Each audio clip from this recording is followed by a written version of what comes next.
7 jours d'attente, le gouvernement enfin dévoilé. Dans le jardin d'hiver du palais présidentiel, le secrétaire général Alexis Kohler prend la parole et annonce des nominations très symboliques. Monsieur Bruno Retailleau, ministre de l'Intérieur. Madame Anne Genetet. Madame Annie Genevard, ministre de l'Agriculture, de la Souveraineté alimentaire et de la Forêt. Les Républicains bien représentés avec des postes comme le très emblématique ministère de l'Intérieur. Ce matin, la gauche fulminait déjà, dénonçant un déni de démocratie.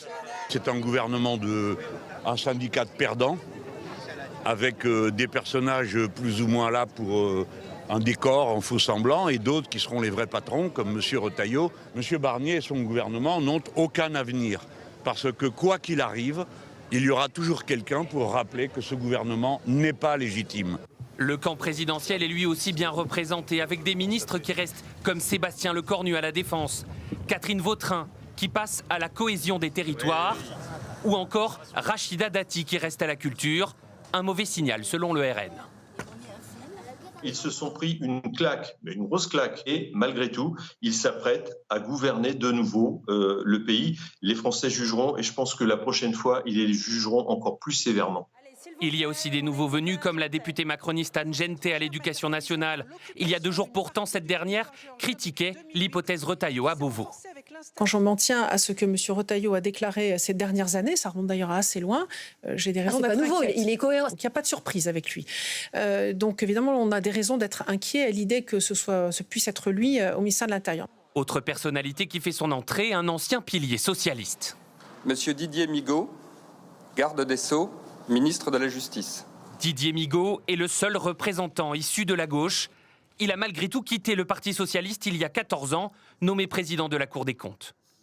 Les comptes publics et l'économie, 2 dossiers clés confiés par Michel Barnier à Antoine Armand pour le ministère de l'économie et Laurent Saint-Martin pour le budget. C'est ce dernier qui devra faire passer notamment le projet de loi de finances dans un contexte très tendu. Salut à tous et bienvenue sur notre chaîne. Aujourd'hui, nous allons parler des réactions face au nouveau gouvernement de Michel Barnier.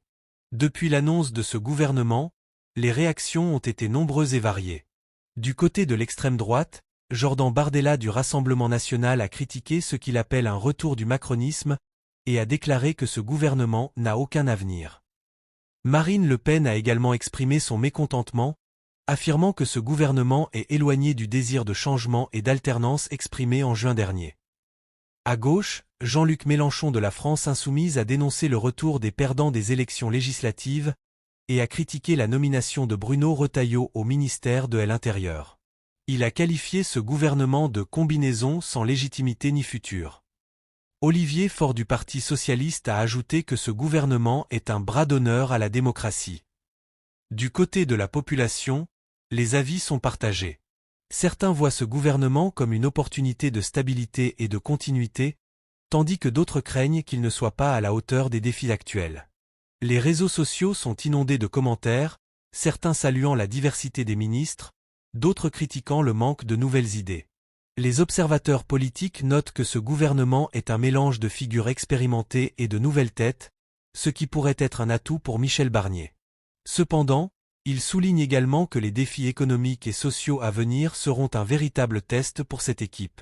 En résumé, les réactions au nouveau gouvernement de Michel Barnier sont mitigées, avec des critiques venant de tous les horizons politiques. Les prochains mois seront cruciaux pour voir comment ce gouvernement parviendra à répondre aux attentes des citoyens et à relever les défis qui l'attendent. Voilà pour ce tour d'horizon des réactions face au nouveau gouvernement de Michel Barnier. N'oubliez pas de liker, de vous abonner et de laisser vos commentaires ci-dessous pour nous dire ce que vous pensez de cette nouvelle équipe gouvernementale. À très bientôt pour une nouvelle vidéo.